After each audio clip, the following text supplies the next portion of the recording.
बिस्मिल्लाहिर्रहमानिर्रहीम। अस्सलाम वालेकुम दोस्तों, आप सब कैसे हैं? अल्लाह ताला सबको खुश रखे। रमज़ान में अगर अफ्तारी के वक्त दही बल्ले ना हो तो फिर अफ्तारी अधूरी सी लगती है। आज मैं आपको ठेले वाले दही बल्ले बनाना सिखाऊंगी। अंदर से बिल्कुल जालीदार और सॉफ्ट होंगे और ये बहुत ज़्यादा मज़ेदार बनते हैं। वीडियो को आप लोगों ने स्किप करके नहीं देखना, लास्ट तक देखना है। इसमें आप लोगों को छोटी छोटी टिप्स दूंगी। आपके दही बल्ले जो है बहुत ही ज़्यादा सॉफ्ट और अंदर से जालीदार बनेंगे। वीडियो को स्टार्ट करने से पहले अगर आपने हमारा चैनल सब्सक्राइब नहीं किया तो चैनल को सब्सक्राइब कर लें। सबसे पहले मैंने यहाँ पर दही ले लिया है, आधा किलो दही है। दही आपने गाढ़ी वाली लेनी है, अगर पतली है तो वो भी मैं आपको आगे बताऊंगी कि फिर आपने क्या करना है। मैंने थिक वाला दही लिया है। दही को विस्कर से अच्छी तरह फेंट लेंगे ताकि दही की गुठलियाँ ख़त्म हो जाएं। व्यूअर्स, इसके अंदर हम डालेंगे फ्रेश क्रीम आधा कप।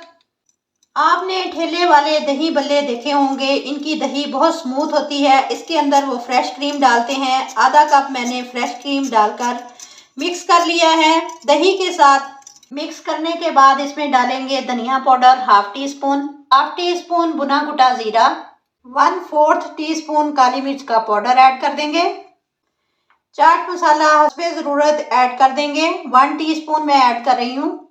1 टीस्पून नमक ऐड कर देंगे। कुटी लाल मिर्च 1 टीस्पून ऐड कर देंगे। इन तमाम स्पाइसेस को दही के साथ मिक्स करेंगे। दही का टेक्सचर देखें कितना क्रीमी और ज़बरदस्त तैयार हुआ है। 3 से 4 टेबलस्पून हरा धनिया बारीक काट कर ऐड कर देंगे। मिक्स कर देंगे। दही को फ्रिज में रखूंगी ताकि ठंडी हो जाए। एक बाउल में 3 कप बेसन लूंगी छानकर। 1 टीस्पून नमक ऐड कर देंगे।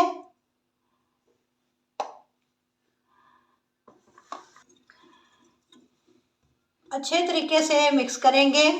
अब पानी डालकर मिक्स कर लेंगे बेसन को।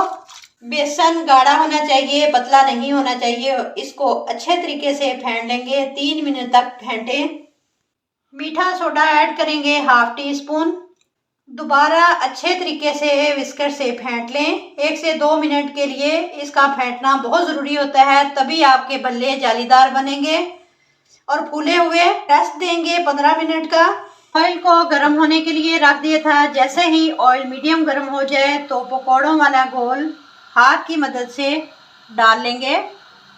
बल्लों का साइज छोटा बड़ा आप अपनी पसंद के हिसाब से डाल लीजिएगा। मैंने मीडियम साइज के बल्ले डाले हैं। फ्राई करेंगे मीडियम फ्लेम पर। गोल्डन ब्राउन हो जाएं तो निकाल लेंगे। दोनों साइडों पर इक्वल कलर देंगे। इनको हिलाकर दोनों साइडों पर इक्वल कलर देंगे। इनकी साइड को चेंज करके गोल्डन ब्राउन कलर आ चुका है। अब इनको निकाल लेंगे।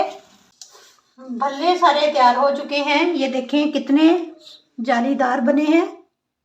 एक बाउल में पानी लेंगे, नॉर्मल पानी जो बल्ले बनाए थे इसके अंदर डाल देंगे। चम्मच की मदद से बल्लों को पानी के अंदर डिप कर दें। अच्छे तरीके से कवर करके रख दें 15 से 20 मिनट के लिए। 20 मिनट बाद बल्ले हमारे साइज में डबल हो चुके हैं माशाल्लाह से। ये देखें, हल्का सा प्रेस करके एक प्लेट में निकाल लेंगे। अब प्लेट में लेंगे उबले हुए और कटे हुए आलू और थोड़ी सी हाफ कप के बराबर ले ली हैं बूंदियाँ। दही ठंडी हो गई है। इसमें बूंदियाँ डालेंगे और कटे हुए आलू डालेंगे। अच्छी तरह मिक्स कर लेंगे। अब सर्व करेंगे। दही डाल देंगे, ऊपर भल्ले लगा देंगे, चॉप की हुई प्याज डाल देंगे। अब बाकी दही ऊपर डाल देंगे। रिंग शेप में कटी हुई प्याज डाल देंगे। टमाटर बारीक काट कर डाल देंगे। सब्ज़ धनिया डाल देंगे। हमारे बहुत ही मज़ेदार चटपटे दही बल्ले हो गए हैं तैयार। चाट मसाला डालेंगे। ये देखें कितने जालीदार और सॉफ्ट बने हैं। एक दफ़ा ज़रूर ट्राई करें। वीडियो अच्छी लगे तो लाइक और शेयर करें, चैनल को सब्सक्राइब करें। मिलते हैं इंशाल्लाह ताला नेक्स्ट वीडियो के साथ। तब तक जींदे बसते रहो, हंसते रहो। अल्लाह हाफिज़।